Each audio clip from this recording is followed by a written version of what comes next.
बाबा जी की प्यारी साथ संगत जी, राधा स्वामी जी। आज की साखी को बड़े ध्यान से सुनिएगा, क्योंकि आज की साखी में उन सत्संगी भाई बहनों के बारे में बताया गया है जो थोड़ी सी मुसीबत या परेशानी आने पर पंडितों के पास उपाय के लिए जाते हैं। कृपया ध्यान से और साखी को पूरी सुनिएगा। साथ संगत जी, यह घटना पंजाब के लुधियाना शहर के एक सत्संगी परिवार की है, जिन्हें सद्गुरु से नाम की बख्शिश हो चुकी है और उस सत्संगी परिवार ने कभी भी सेवा का मौका अपने हाथ से नहीं जाने दिया। वह गुरु घर की सेवा के लिए तत्पर रहते हैं, हमेशा तैयार रहते हैं। साथ संगत जी, उनकी सेवा इतनी है कि गुरु घर में संगत को उनके परिवार की मिसाल दी जाती है, ताकि और संगत भी उनसे सीख सके, उनसे प्रेरणा ले सके। क्योंकि जब भी कोई सेवा आती है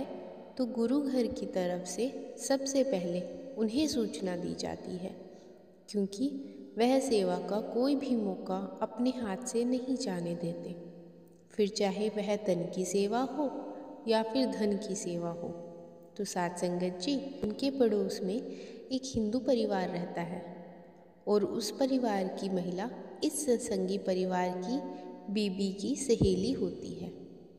तो जब उनके पड़ोस में से उस हिंदू परिवार की महिला का बेटा विदेश चला जाता है, तो ये देखकर इनके मन में भी यह बात चलने लगती है कि क्यों ना हम भी अपने बेटे को विदेश में भेज दें। तो वह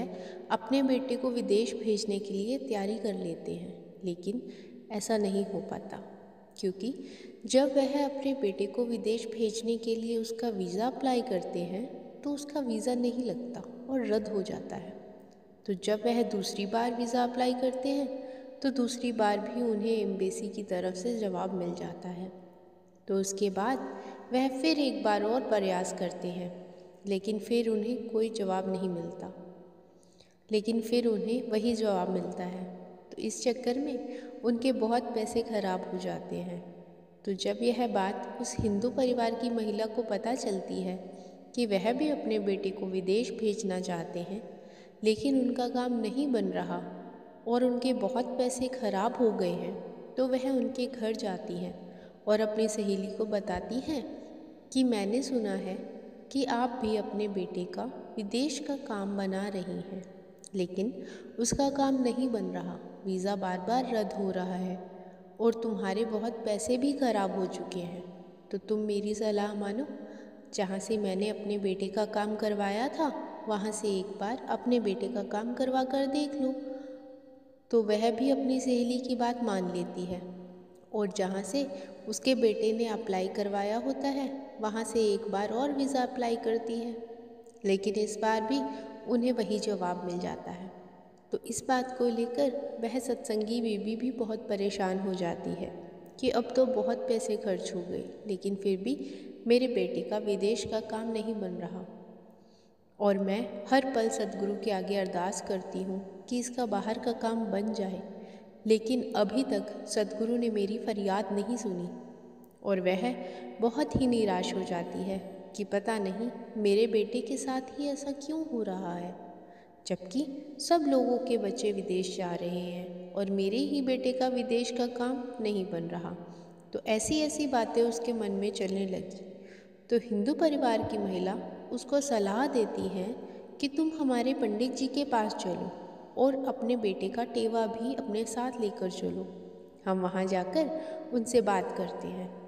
तो जब यह बात वह उस बीबी को कहती है तो वह उसके साथ जाने के लिए मना कर देती है और कहती है कि मुझे मेरे सद्गुरु पे पूरा विश्वास है,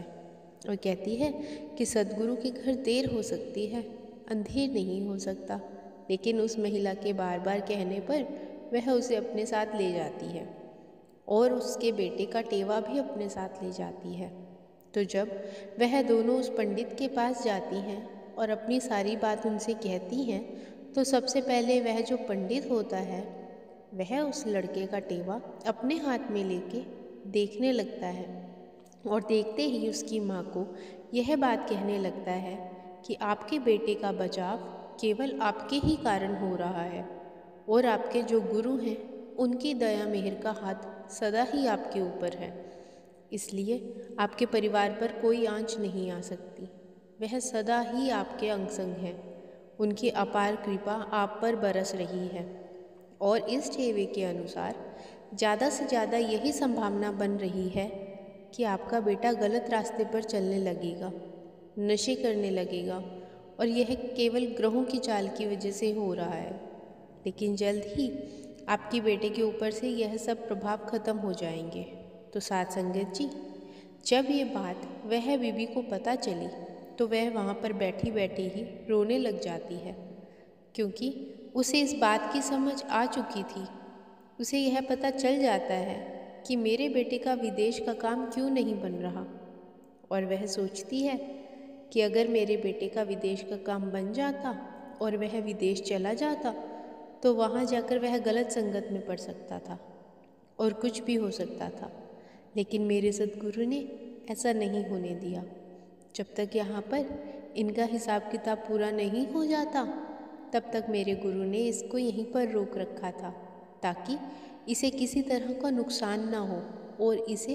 अपने साथ जोड़े रखा था, अपनी संगत के साथ जोड़ रखा था, ताकि ये गलत संगत में ना जाए और संगत की सेवा में लगा रहे। क्योंकि अगर यह विदेश चला जाता तो पता नहीं इसे वहाँ पर कैसा माहौल मिलना था, कैसे लोग मिलने थे, शायद वहाँ जाकर नशे करने लग जाता।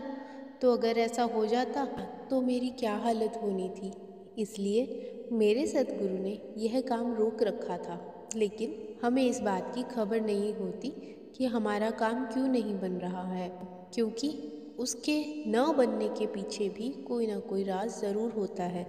सद्गुरु की कोई दया मेहर उसके पीछे छुपी होती है जो हमें नज़र नहीं आती, क्योंकि गुरु हमारे लिए वही करता है जो हमारे लिए अच्छा है, और जिसे वह नामदान की बख्शीश कर देते हैं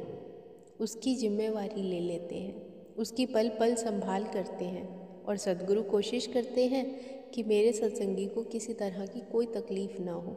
किसी तरह का दुख न सहना पड़े। तो सत्संगत जी, वह सोचती हैं कि जितने भी पैसे हमारे यहाँ पर ख़राब हो गए उसके पीछे भी कोई ना कोई वजह ज़रूर रही होगी, क्योंकि अगर मेरी औलाद गलत रास्ते पर चल पड़ती तो पता नहीं कितना नुकसान होना था और क्या क्या होना था और वहाँ पर कितना खर्च आना था। तो जब यह बातें उस बीबी के अंदर चलने लगी तो उसकी आंखें बंद हो जाती और आंखों से आंसू निकल पड़ते, और वह घर आकर सद्गुरु की याद में बैठकर रोने लगती है और सद्गुरु का धन्यवाद करती है। तो साथ संगत जी, इस साखी से हमें भी यही प्रेरणा मिलती है कि जब हमें नाम की बख्शिश हो जाती है और उसके बाद हमारे जीवन में जितनी भी तकलीफ़ आती है, जितने भी दुख आते हैं, या फिर हमारा कोई भी काम नहीं बन रहा, तो हमें चिंता करने की ज़रूरत नहीं है, क्योंकि इसके पीछे भी सद्गुरु की कोई ना कोई रज़ा ज़रूर छुपी होती है, कोई ना कोई राज ज़रूर छुपा होता है जो कि उस समय हमें समझ नहीं आता। लेकिन सद्गुरु भली भांति उसे जानते हैं, और सद्गुरु वही करते हैं जो हमारे लिए अच्छा होता है, क्योंकि मालिक के घर देर हो सकती है, अंधेर नहीं हो सकती। यह बात अक्सर सत्संग में भी फरमाई जाती है। तो जब हमारे साथ जीवन में ऐसा होने लगे तो हमें निराश नहीं होना चाहिए, बल्कि उस समय में ज़्यादा से ज़्यादा भजन सिमरन करना चाहिए, ताकि वह मालिक, वह सद्गुरु अंदर से हमें मार्गदर्शन दे सके और हमें एहसास हो सके कि अगर हमारा कोई काम नहीं बन रहा तो उसके पीछे भी कोई ना कोई वजह ज़रूर है, कोई ना कोई बात ज़रूर छुपी है। तो जब वह बात हम समझ लेते हैं तब हम उस मालिक की रज़ा को भी समझ लेते हैं। जब हमें यह समझ आ जाता है उसके बाद हम सद्गुरु के आगे कोई प्रश्न नहीं करते, कोई सवाल नहीं करते कि हमारा यह काम क्यों नहीं बन रहा, क्योंकि हम अपने सद्गुरु की लीला को समझ लेते हैं, उसे भली भांति जान लेते हैं, और गुरु हमारे लिए जो करता है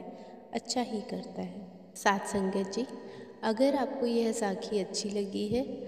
तो कृपया चैनल को सब्सक्राइब करें और कमेंट बॉक्स में राधा स्वामी जी लिखना मत भूलिएगा। राधा स्वामी जी।